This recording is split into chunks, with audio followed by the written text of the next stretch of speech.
அனைவருக்கும் வணக்கம். சுப மாரிமுத்து திருப்பூர்லேருந்து பேசுகிறேன். இன்றைக்கு ஒரு அற்புதமான பதிவு. இதை இடவிடாமல் நீங்கள் கேளுங்க. முதல் இந்த பதிவுகளெல்லாம் வாழ்க்கையில் நீங்கள்லாம் தெரிஞ்சுக்கணுங்கிறதுக்காகவே ஒரு அற்புதமான ஆராய்ச்சி. இந்த அற்புதமான ஆராய்ச்சியை இது உலக மக்கள் நலனுக்காகத்தான் நாம் இவ்வளோ ஆராய்ச்சி செய்து ஒவ்வொருத்தருக்கும் நம்ம கொடுக்குறோம். அதனால் கண்டிப்பாக இந்த பதிவை நீங்கள் பாருங்கள். இப்போது ஒருவருடைய ஜாதகத்தில் ஒரு மேச லக்கணம் அல்லது மேசராசி அப்படி வச்சுக்கோங்க. மேச லக்கணம் மேசராசி. இந்த மேச லக்கணம் மேசராசியில் சனி பகவான் மட்டும் இருந்தா, இன்றைக்கி அதைத்தான் நம்ம பார்க்க போகிறோம். சனி பகவான் மட்டும் யாராவதுக்கு இருந்தா, இந்த உலகத்தில் நிறைய பேர் பிறந்திருக்காங்க. மேச லக்கணம் மேசராசியில் கண்டிப்பாக ஒருவர் கண்டிப்பாக பிறந்திருப்பாங்க. அந்த சனி யாருடைய ஜாதகத்தில் சனி பகவான் இருக்கிறாரோ அவங்களுக்கு பூர்வ ஜென்மத்தினுடைய கர்மவினை தோஷம் அவங்களுக்கு இருக்கும். இந்த பூர்வ ஜென்மத்தினுடைய கர்மவினை தோஷம் அவங்களுக்கு இருக்கும். இது அவங்க ஜாதகத்தில் பார்த்தீங்கன்னா, அந்த மேச லக்கணத்துக்கு அவர் 10 குடைவரே தொழில் ஸ்தானாதிபதி, 11 குடைவரே தொழில் ஸ்தானாதிபதி. இவங்க 2 பேரும் சேர்ந்து தன்னுடைய ஜென்ம லக்கணத்தில் அந்த சனி பகவான் நீசமாயிட்டார்னா, அன்றையோடு அவங்களுடைய வாழ்க்கையில் தொழிலில் எல்லாமே போட்டு பெரிய லாபம் வரும்னு சொல்லி மிகப்பெரிய ஒரு ப்ராஜெக்டை உருவாக்கி கடைசியில் லக்னத்தில் போய் சனி நீசமாகிறதுனால அவங்களால என்ன பண்ணுறதுனே யாருக்குமே தெரியாது. கடைசியில் தேடிய பொருளை எல்லாம் தெருவில் இறச்சி விட்டு பாவி போல் அலைவார்ப்பாரே அப்படிங்கிற போல ஒரு ஏமாற்றத்தை அவங்க சந்திப்பாங்க. நம்பிக்கையின் பேரில் ஒரு ஏமாற்றம் உண்டாகும். தொழிலை மேச லக்கணம்னாலே மேசம்னாலே முதலிடம். ஒரு பெரிய திட்டம் போட்டு, ஒரு மிகப்பெரிய திட்டம் போட்டு அவங்க வாழ்க்கையில் பெரிய லெவலில் வரணும்னு சொல்லி திட்டத்தை பூராமே பெருசாக போட்டு அந்த வேலை செய்யும். கடைசியில் பார்த்தீங்கன்னா, அந்த சனி பகவான் பூர்வ ஜென்மத்தினுடைய அந்த கர்மா அவங்க பிறக்கும்போது இந்த லக்கணத்தில் இருக்கிறனால அதில் இருந்து அவங்களால வெளியிலேயே வர முடியாது. இதுதான் அவங்களோட பெரிய மைனஸ் பாயிண்ட்டே. எல்லா தொழிலும் செய்வாங்க, எல்லாமே பண்ணுவாங்க, இன்வெஸ்ட் பண்ணுறதுல பெரிய ஆள். இதை செய்யணும் அதை செய்யணும்னு பயங்கர திட்டம் இருக்கும். மேச லக்கணம் மேசராசிக்காரர்களுக்கு இந்த குணம் உண்டு. இந்த மேச லக்கணம் மேசராசிக்காரர்களுடைய வாழ்க்கையில் பார்த்தீங்கன்னா, அவங்களுடைய எல்லா திட்டம் பாருங்க அவங்களுக்கு பெருசாக இருந்து கடைசியில் தான் அவங்களுக்கு தெரியும் ஒரு ஏமாற்றம் இப்படி போய் முடிஞ்சுதான். ஒரு பார்ட்னர் போடுவாங்க, அவர் ஜெயிச்சிருவார், இவர் தோற்றுருவார். ஒரு பெரிய பொருள் வாங்கி வைப்பார், அந்த பொருள் அப்படியே வீட்டிலேயே இருக்கும், இயங்காது. ஒரு இயந்திர மிஷின் வாங்கி வைப்பாங்க, கொஞ்ச நாள்லேயே டக்குன்னு ஸ்டக் ஆயிரும். அவங்களுடைய வம்சாவளியில் ஏதாவது பேர் சொல்கிற மாதிரி ஏதாவது ஒன்று செய்யணும்னு நினைப்பாங்க, டக்குன்னு நின்று போயிடும். ஏதாவது ஒரு காரியத்தில் கொஞ்சம் இன்வெஸ்ட் பண்ணலான்னு நினைப்பாங்க, அதுவும் டக்குன்னு நின்று போயிடும். ஆனால் நல்ல நேரம் இருக்கும்போது அவங்களுக்கு ஓடும். அதே நல்ல நேரம் இல்லாதப்பவும் ஓடுறது சாமர்த்தியம். நல்ல நேரம் இருக்கும்போது யாரை பற்றி கவலைப்பட வேண்டியதில்லையே. அவங்களுக்குன்னு ஒரு கெட்ட நேரம் உருவாகும் போது தான் அந்த நேரம் இந்த மேசலக்கணக்காரர்களுக்கு நம்ம போட்டு வச்ச விதை முளைக்கணும். அது கருகி போச்சுன்னு எப்படி இருக்கு? இதுதான் இதெல்லாம் அவங்க வாழ்க்கையில் அனுபவித்து எதை செஞ்சு எதை பண்ணுறதுன்னு தெரியாமல் ஒரு குழப்பத்தில் ஒரு குத்து மதிப்பாக தான் அவங்களோட வாழ்க்கையே இருக்குது. அப்போது என்ன பண்ணுறதுன்னு தெரியாது. ஒரு கடனாளி ஆயிரும், ஒரு கடனில் போய் மாட்டிக்குவாங்க, வாழ்க்கையிலேருந்து வெளியிலேயே வர முடியாது. இல்லை அவங்க வாழ்க்கையை தேர்ந்தெடுப்பாங்க, வாழ்க்கையில் பார்த்தீங்கன்னா அவங்களுக்கு சிறப்பாக இருக்கிற மாதிரி இருக்காது. மனசுக்குள்ளே ஒரு சின்ன ஒரு கருக்கரை அவங்களுக்கு இருந்துக்கிட்டே இருக்கும். என்னமோ நம்மளுடைய வாழ்க்கையில் ஒரு திருப்தி இல்லை, நம்ம என்ன பண்ண போகிறோன்னே தெரியல, என்னமோ ஒரு சாட்டிஸ்ஃபேக்ஷன் இல்லாத மாதிரியே ஒரு லைஃப் இருக்கும். இது ஆணாக இருந்தாலும் பெண்ணாக இருந்தாலும் இந்த பலன். அப்போ இவங்க வாழ்க்கையில் பாருங்கள், 10 குடைவர் கர்மாதிபதி அவர் போய் தன்னுடைய லக்னத்தில் போய் நீசமாயிட்டா, அல்லது 11ஆம் இடம் என்பது இன்வெஸ்ட் பண்ணி தொழில் லாபம் வரக்கூடிய இடம் லக்னம், அதுவும் போய் சனி பகவான் போய் தன்னுடைய லக்னத்தில் நீசமாயிட்டா, மெயினானதே அது ஒன்று தானே. 10ஆம் இடம் தானே ஜீவனம், நம்மளோட உழைப்பே 10ஆம் இடம் தான். 11ஆம் இடம் உழைப்பில் போட்ட ஊதியம், மீதி எவ்வளவோ அதுதானே. அப்போ இந்த 10ஆம் அதிபதியும் 11ஆம் அதிபதியும் மேச லக்கணம் மேசராசிக்காருடைய ராசியில் போய் நீசமாயிட்டா, அவங்க தொழிலை எவ்வளவு போராட்டம், அவங்களால நிம்மதி இல்லாத ஒரு வாழ்க்கை. நம்மக்கிட்ட எத்தனை பேர் ஜாதகம் பார்க்க வர்றாங்க, எடுத்து பார்த்தோன்னே டக்குன்னு மேச லக்கணமாக லக்னத்தில் நீசம் சனி, ரைட், அவ்வளோதான். தொழில் பூராமே லக்னத்திலே நீசம், அவரே சம்பாரித்து அவரே அழைச்சிருவார். அப்போ அவர் பேரில் செஞ்சால் கண்டிப்பாக அதை விட்டு போயிடும். அப்போ நம்ம இதை மாற்றி அமைக்கணும் அல்லவா, ஏதாவது ஒரு ரெமெடி வேணுமில்ல. வாழ்க்கையில் பிறந்தாச்சு, ஏதாவது ஒரு வழியில் நம்ம தப்பிச்சுத்தானே ஆகணும். இந்த பூர்வ ஜென்மத்தினுடைய கர்மாவில் மாட்டிட்டோம். ஒன்று இந்த கர்மாவிலும் தப்பிக்கணும், இல்லை இந்த செய்கிற தொழிலில் ஓனருங்கிற பதவியை நம்ம விட்டு கொடுக்கணும். இல்லை நம்ம அதை எப்படிங்க என்னோடய கௌரவ பிரச்சனை நான் விட்டு கொடுக்க மாட்டேன்னு சொன்னால் அதுலேயே கடைசி வரைக்கும் வாழ்நாள் முழுவதும் போராடி தோல்வியிலேயே உட்காந்துருக்குறாங்க. அப்போ இனிமேல் நீங்கள் கவலையப்படக்கூடாது. இனிமேல் நீங்கள் வாழ்க்கையில் மேச லக்கணக்காரு மேச ராசிக்காரு நீங்கள் வாழ்க்கையில் கவலைப்படக்கூடாது. எங்கே சனி இருக்கிறவங்க தான், மற்றவங்களை பற்றி பிரச்சனையே இல்லை. மேச லக்கணம் மேச ராசியில் சனி இருக்கணும். சனி இருக்கிறவங்க வாழ்க்கையில் கவலைப்படவே கூடாதுங்கிற மாதிரி ஒரு பரிகாரத்தை உங்களுக்காகவே நான் ஒரு விஷயத்தை வச்சுருக்கேன். நான் ஒரு சூட்சமத்தை உங்களுக்கு சொல்லித்தரேன். நீங்கள் அந்த சூட்சமத்தை நீங்கள் செஞ்சாச்சுன்னு சொன்னால் இந்த பூலோகத்தில் இந்த பூர்வ ஜென்மத்தில் நீங்கள் இந்த பிறந்து வாழ்க்கையில் நீங்கள் ஜெயிச்சிருவீங்க. அப்படி ஒரு அற்புதமான ஒரு சூட்சமத்தை நான் இன்றைக்கி உங்களுக்கு இந்த பதிவில் கட்டாயம் சொல்ல போகிறேன். அப்போது இந்த வழியில் நீங்கள் வாழ்க்கையில் கஷ்டப்படுறதெல்லாம் எத்தனை நாளைக்கு தான் நீங்கள் கஷ்டப்படுவீங்க, எத்தனை நாளைக்கு தான் இந்த வேதனையை அனுபவிச்சுட்ருப்பீங்க? நமக்குன்னு ஒரு நிறைவு வேண்டாமா? தேடல் தேடல் தேடல் தேடிக்கொண்டே போயிட்டு இருந்தால் எப்போ தான் முடிவுக்கு வரும்? அப்போ உங்கள் வாழ்க்கையில் இதுக்குத்தான் நம்ம பிறந்தோமா? நம்ம உழைக்கிறோம், முன்னுக்கு வர முடியல. ஒருத்தர் கூட நம்ம போய் நல்லவன்னு சொல்லி சேர்றோம், அவங்களும் நம்மளுக்கு ஏமாத்துறாங்க.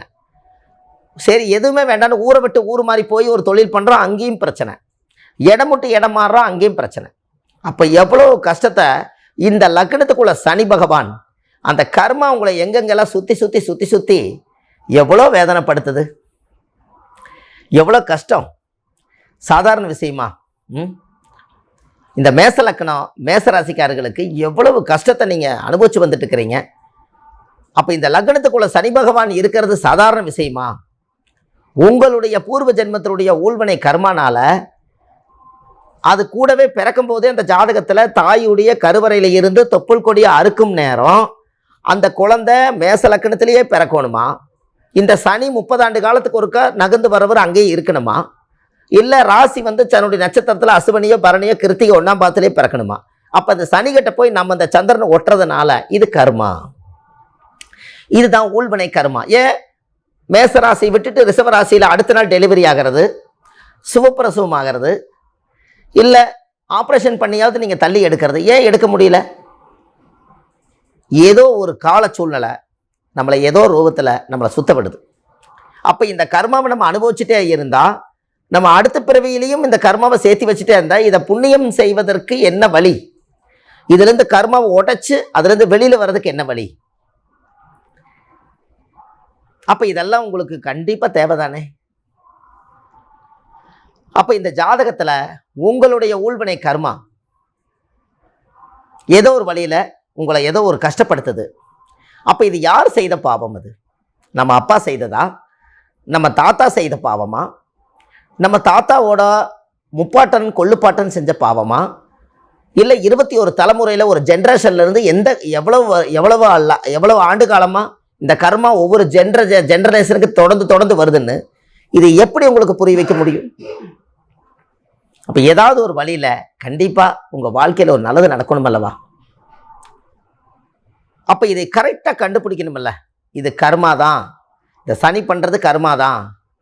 நம்ம எத்தனையோ கோள்களை ஆராய்ச்சி பண்ணியிருக்கோம். ஆயில கொடுக்கக்கூடியவரும் சனி பகவான் தான், ஆயில விருத்தி பண்ணக்கூடியவரும் சனி பகவான் தான், ஆயில எடுக்கக்கூடியவரும் சனி பகவான் தான். இங்கே தான் கர்மா வச்சுருக்காரு. இந்த ஜென்ரேஷனில் இந்த பூமியில் மனித பிறவி எடுத்து எவ்வளவு காலம் நம்ம வாழ்கிறங்கிற கணக்கு சனி பகவான் கையில் தான் இருக்குது. அவர் எவ்வளவு எழுதி வச்சுக்கிறாரோ அவ்வளோ நாள் தான் இந்த பூமியில் வாழ போகிறோம். அதற்குள்ளேயே நம்ம புண்ணியத்தையும் சேர்த்தணும், செய்த பாவத்தையும் கழிக்கணும். நாம் இந்த பூலோகத்தில் பிறந்ததுக்கு ஒரு நல்ல ஒரு நிலநாட்டி இருக்கிறதுக்கு இந்த சமுதாயத்துக்கு ஏதாவது ஒரு நல்லது செய்யணும். இத்தனையும் அந்த நாட்களுக்குள்ளே தான் அடங்கியிருக்குது. ஆனால் கர்மாவில் மாட்டிட்டு எதையும் செய்ய விட முடியல. அப்போ கண்டிப்பாக மேச லக்கணக்காரர் மேசராசிக்காரர் வாழ்க்கையில் ஒரு ஏதோ ஒரு நிறைவு நம்மளை அறியாமல் நம்மளை தடுத்துக்கிட்டு இருக்குதுன்னு உங்களுக்கு இது தெரியுதா? இனிமேல் நீங்கள் வாழ்க்கையில் கவலையே பட வேண்டாம். இந்த பதிவிலேயே உங்களுக்கு ஒரு விஷயத்தை நான் சொல்லித்தரேன். இந்த சனி என்பது அந்த காலத்தில் ஒன்று சொன்னாங்க பார்த்தீங்களா, இந்த சனி பகவான்கிட்ட மட்டும் சிக்கிட்டா வாழ்க்கையில் ரொம்ப சிரமப்படணும். சனி ரொம்ப நீதிமான், ரொம்ப நேர்மையானவர். நாம் நேர்மையாக இருந்தால் சனி நேர்மையானவர், அவர் நம்மளுக்கு எல்லா சப்போர்ட்டும் பண்ணுவார் அப்படின்னு அந்த காலத்திலேயே சனியை ஒரு நீதிமான்னு ஒரு பட்டம் வாங்கியிருக்கார். அப்பேற்பட்டவர் லக்னத்தில் சனி இருக்கிறனால நீங்கள் நீதிமான் தான். ஆனால் அதுவே கர்மாவாக இருந்து இந்த ஜென்மத்தில் அதை நிவர்த்தி செய்தால் நீங்கள் நீதிமானாக வாழ முடியும். அதனால் உங்களுக்கு பாருங்கள், பொய் பேசுனா பிடிக்காது, திருட்டு பண்ண தெரியாது, யாராவது ரெஸ்பான்ஸ் கொடுக்கலைன்னா தூக்கி போட்டுருவீங்க. எவ்வளோ பெரிய ஆளாக இருந்தாலும் அவரு உங்கள் மேசலக்கணக்காரர் மேசராசிக்காரர்கிட்ட ஏதாவது ரொம்ப கௌரவமாக பேசினா அவருக்கு பிடிக்காது. ஒரு எளிமையாக மதித்து மரியாதையாக பேசினா தான் மேசலக்கணக்காரர் முதல் நட்பாகவே ஏற்றுக்குவாங்க, இல்லாட்டி ஏற்றுக்க மாட்டாங்க. எங்கே போனாலும் ஒரு எளிமையை அவங்க பயன்படுத்துவாங்க. திட்டம் பெருசாக இருக்கும், அது அவர் செய்கிற வேலை. ஆனால் மற்றவங்களை பார்த்தோன்னே கணக்கு போடுவாங்க மேசம். அப்போது இது எப்பேற்பட்ட ஒரு யோகம்னு பாரு. அப்பேற்பட்ட ராசி மேச ராசி. அதனால தான் மேசம் என்பது முதலிடம். அதனால தான் முந்தின மாடு பொதி சுமக்குமா. நான் ஆச்சுன்னு சொல்லி முன்னாடி போய் எல்லா சுமையும் அது வாங்கி வச்சுக்கிட்டு மற்றவங்க எல்லாருமே அது மேலே நல்லா இருப்பாங்க. இது மட்டும் கடைசி வரைக்கும் சுமந்துக்கிட்டே இருக்கு. ஏன்னா முதல் ராசி எது வந்தாலும் முதல்ல கூப்பிட்டு நல்லதாக இருந்தாலும் கெட்டதாக இருந்தாலும் அவங்களுக்கு தானே. அப்போ இதிலேருந்து நம்ம கொஞ்சமாவது நம்ம நிவர்த்தி செய்தே தீரணும். கரெக்டுங்களா? சரி, இப்போ நேராக உங்களுக்கு ஒரு ரெமெடி கொடுக்குறேன். இதை கண்டிப்பாக இந்த பிரச்சனையை நீங்கள் தீர்த்தாகணும். நல்லாவே தெரியுது, அதில் எந்த மாற்றங்களும் இல்லை. உங்களுக்கு இப்போ நடக்க போகிற விஷயத்த உங்களுக்கு நான் சொல்கிறேன். வாழ்க்கையில் மேச லக்கணக்காரு மேச ராசியில் பிறந்திருக்கிறவங்க சனி மேசத்தில் நீசமாவார் சனி பகவான். அப்படி உள்ள ஜாதகக்காரு வாழ்க்கையில் காசி போயிட்டு வந்தீங்கன்னா அன்னையோட உங்களுடைய கர்மம் தீர்ந்தது. இதுதான் உங்களுடைய சூட்சமமான பரிகாரம். 1ஆம் இடம் என்பது ஜாதகத்தில் லக்னமே. முதல் நம்ம தானே, லக்னங்கிறது நாம தானே, உறவு முறைகளை எங்கேயுமே கொண்டு வர முடியாதே. அப்போ நீங்கள் தான் லக்னமே. உங்களுடைய ஜென்ம ராசி ஜென்ம நட்சத்திரம் உங்களுதே. உங்கள் மேலே சனி ஆயுள் காலத்தை வரைக்கும் உட்கார்ந்துருக்காரு. ஒரு காலத்தில் உங்களுக்கு ஒன்று தெரியுமா, காசி போனால் கர்மம் தீரும்னு அந்த காலத்தில் ஒரு பழமொழி உண்டு. அப்போ ஏன் அது காசி போனால் கர்மம் தீரும்னு அந்த காலத்தில் சொன்னாங்க? இந்த உலகத்தில் இந்த ஆலயங்கள் நம்மளுடைய நாட்டில் உருவாகாத காலத்தில் அதிகபட்சமாக காசி அந்த ஒரு நாட்டில் ஒரு புண்ணிய ஸ்தலமாக உருவாக்கி அந்த காலத்திலேயே மன்னர்களும் ராஜாக்களும் ஜமீன்தார்களும் பெரிய பெரிய ஆட்கள் எல்லாம் போய் யாத்திரை பயணங்கள் போய் காசி போய் கர்மத்தை நீக்கி எத்தனையோ பேர் அங்கே போய் அந்த பாவத்தை தொலைச்சிட்டு வந்த புண்ணிய ஸ்தலம் காசி. வாழ்க்கையில் நம்ம தமிழ்நாட்டுக்குள்ளே எத்தனை கோயிலுக்கு வேணாலும் நீங்கள் விருப்பப்பட்டு போங்க, வேண்டான்னு சொல்லலை. ஆனால் இந்த ஜாதகக்காருக்கு காசி போனால் மட்டும்தான் கர்ம தீரும். அப்போ இந்த காசியில் தான் இந்த கர்மத்தை கொண்டு போய் ஒளிச்சு வச்சிருக்குது. அந்த இடத்துல தான் அந்த சூட்சமம் ஒளிஞ்சிருக்குது. அவங்களுக்கு போய் அந்த கோயிலில் போய் அந்த மூலஸ்தானத்தை சுற்றி ஒரு விளக்கு, உங்களுடைய எவ்வளவு வயசோ அவ்வளோ விளக்கேற்றி சாமிக்கு தேங்காய் பழம் பூமாலை கல்கண்டு வாங்கி அர்ச்சனை பண்ணி நீங்கள் மனதார ஒரு நாள் காசியில் நீங்கள் தங்கிட்டு அந்த அன்னபூர்ணி தாயை கும்பிட்டு காலத்தை நிர்ணயம் பண்ணக்கூடியவர் கால பைரவரை கும்பிட்டு அங்கே இருக்கக்கூடிய ஆஞ்சநேயரை கும்பிட்டு நீங்கள் அந்த காசி விஸ்வநாதரை போய் நீங்கள் பார்த்துட்டு ஒரு நாள் நீங்கள் தங்கிட்டு வந்தீங்கன்னா அன்னையோட உங்களுடைய ஜென்ம பாவம் நிவர்த்தி ஆயிரும். உங்களுக்கு ஒன்று தெரியுமா, காசியில் ஒரு அற்புதமான ஒரு விஷயம் உண்டு. இந்த கங்கையில் கங்காதேவி யார் இந்த பூமியில் பாதம் படுதோ அவங்களுடைய பாவத்தை நான் தீர்த்து கொடுக்குறேன் அப்படின்னு அந்த காலத்திலேயே கல்வெட்டால் எழுதப்பட்ட ஒரு ஆலயம் அது. அப்பேற்பட்ட ஆலயத்தில் ஒரு நாள் கங்கா தேவி நான் போய் கங்கையில் நான் போய் விழுகிறேன், யாரெல்லாம் பாவம் செய்யாமல் இந்த கோயிலுக்கு வந்திருக்கிறீங்களோ அவங்க என்னை காப்பாற்றுங்க அப்படின்னு சொல்லிட்டு கங்காதேவி கங்கையிலேயே விழுந்தாச்சு. இப்போ கங்காதேவியுடைய உடல் தத்தளிச்சு போகுது. அப்போ எல்லாரும் ஐயோ கங்காதேவி இப்படி உருண்டுட்டு இருக்குதே, நான் வேற பாவம் செஞ்சுட்டேனே, என்னை யாருமே காப்பாற்ற மாட்டேங்கிறாங்களே, நான் போய் காப்பாற்ற முடியாமல் நான் தவிக்கிறேன்னு மேட்டில் நின்றுட்டு ஒரு 4-5 பேர் கத்த ஆரம்பிக்கிறாங்க. நிறைய ஊரே வேடிக்கை பார்க்குது. ஆனால் யாரும் போய் காப்பாற்றலை. காரணம் என்ன? நாங்கள் எல்லாருமே பாவம் செஞ்சுருக்கிறோம், நீங்கள் ஒரு வார்த்தை சொல்லிட்டீங்க, பாவம் செய்யாதவங்க வந்து என்னை தொட்டு காப்பாற்றுங்கன்னு. இதுக்கு பயந்துட்டு அவங்க யாருமே போகலை. ஒரு 17 வயசு பையன் இந்த கங்கா தீர்த்தத்தில் போய் விழுந்து அந்த கங்காதேவியை காப்பாற்றி கொண்டு வந்து மேட்டில் வைக்க, இத்தனை பேர் காப்பாற்றலையே, ஏன் இவர் மட்டும் காப்பாற்றினாரு அப்படின்னு எல்லாரும் கேட்க, அதுக்கு அல்லாத்துக்கிட்டே அவர் சொல்லியிருக்கிறார், நீங்கள் என்ன சொன்னீங்க, காசியில் யார் வந்து இந்த மண்ணை மிதிக்கிறாங்களோ அவங்களுக்கு இந்த பாவ விமோச்சனம்னு சொல்லி நீங்கள் தானே சொன்னீங்க. அப்போ நான் காசியில் தானே நான் நிற்கிறேன், அப்போ என் பாவம் தீர்ந்துருச்சு, அதனால போய் நான் கங்காதேவி காப்பாற்றுறேன்னு சொன்னாராம். அப்பேற்பட்ட ஸ்தலம் ஒரு புண்ணிய ஸ்தல காசி. அது யார் போகும்னு இறைவன் எழுதிப்பட்டிருக்கிறார் பாருங்க. லக்னத்தில் சனி, மேச லக்னம், மேச ராசி, லக்னத்தில் சனி. இன்னமும் உங்களுக்கு இந்த ஜாதகத்தில் இந்த ஒரு பதிவை உங்களுக்கு நான் கொடுக்குறேன். இந்த 12 ராசியிலையும் 12 லக்னக்காரர்களுக்கும் ஒவ்வொரு விதமான கோணத்தை உங்களுக்கு அடுத்த பதிவில் கொடுக்குறேன். இது ஏன் உங்களுக்கு புரியும்படியாக நான் கொடுக்குறேன்னா, முதல் மேச லக்கணக்காரு, மேச ராசிக்காரு, லக்கணத்துக்குள்ள சனி பகவான் இருக்கிறவங்க மட்டும் காசிக்கு போகிறதுக்கு தயாராகிக்குங்க. அது வயது வித்தியாசம் இல்லை, இறைவன் அழைத்தால் நம்ம போகலாம். புண்ணியம் செய்வதற்கே புண்ணியம் செய்திருக்க வேண்டும். நம்ம ஒரு புண்ணியம் பண்ணியிருந்தால் கண்டிப்பாக புண்ணிய ஸ்தலத்துக்கு போவோம். அப்போ அதுக்கு சில விரத முறைகள் இருக்குது. ஒரு 7 நாளைக்கு காசிக்கு போகிறதுக்கு முன்னாடியே ஒரு 7 நாளைக்கு ஒரு நான்வெஜ் எதுவும் சாப்பிடாமல் வீடு வாசல்லாம் கல்லுப்பு மஞ்சள் எல்லாம் தொடச்சி விட்டு சாம்பிராணி புகை போட்டு உங்கள் குலதெய்வத்துக்கிட்ட போய், மூதாதிகளுடைய குலதெய்வத்துக்கிட்ட போய் நல்லா திருப்தியாக, ஆண்டவனே இது யார் செய்த பாவமோ எனக்கு தெரியாது, நான் பிறக்கும்போது லக்னத்துக்குள்ள சனி பகவான் இருப்பதனால இது ஒரு கர்ம வினையாக வந்து எனக்கு உட்கார்ந்து என் வாழ்க்கையில் பெரிய முன்னேற்றத்தை தடுத்துட்டு இருக்குது. அப்பேற்பட்ட கர்மத்தை தீர்க்கறக்கு இந்த பதிவை கேட்டு காசி நான் போய் இந்த கர்மாவை நான் தீர்த்துட்டு வர்றேன் அப்படின்னு சொல்லி குலதெய்வம், உங்களுடைய குலதெய்வத்துக்கிட்ட போய் வெத்தலை பாக்கு, 11 ரூபா காணிக்கை, எலுமிச்சம்பழம் எல்லாம் வச்சு பூஜை பண்ணி சாமி கும்பிட்டு வந்து அன்னையிலேருந்து ஒரு 7 நாள் சுத்தவத்தமாக இருந்து விரதம் எடுங்க. வீட்டில் ஒரு மஞ்சள் பிள்ளையாரை பிடிச்சி வச்சு நீங்கள் சாமி கும்பிடுங்க. இன்னையிலேருந்து நான் விரதம் அப்படின்னு நீங்கள் நினச்சி அதுக்கு ஒரு டெய்லி ஒரு நெய்வேத்தியம் வச்சு சாமி சங்கல்பம் பண்ணி வேண்டுங்க.